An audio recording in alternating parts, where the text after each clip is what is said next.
បងរកបទតាម YouTube ធ្វើម៉េចខ្ញុំគិតថាសំដៅថារក beat ចុះអូខេនេះគឺជាវិធីដែលយើងអាចស្វែងរក beat នៅក្នុង YouTube បានចូលមក YouTube ដំបូងគឺយើង search មកថាឧទាហរណ៍ type beat ដែលយើង feel example Juice WRLD type beat វាមាន trap វាមាន drill វាមាន lo-fi hip hop វាមាន R&B តាមចិត្តរបស់បងប្អូនពេលយើងរកឃើញ beat ឧទាហរណ៍ថាបងប្អូន feel beat នេះអញ្ចឹងបងប្អូនគ្រាន់តែចូលមកកាន់នេះ Beatstar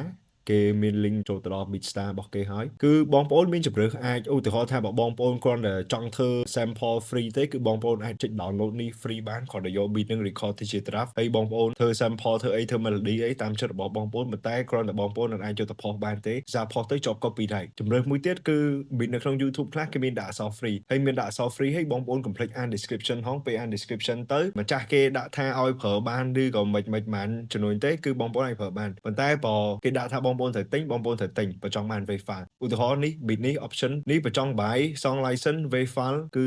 $40.79នេះ exclusive offer ហើយបងប្អូនក៏មានជម្រើសអាច download free ដែរដូចខ្ញុំនិយាយចឹងអាចយកទៅធ្វើ melody sample បងប្អូនចាំបងប្អូន remake ក្រោយក៏បានសេចចិត្តបងប្អូនប៉ុណ្ណឹងអរគុណច្រើន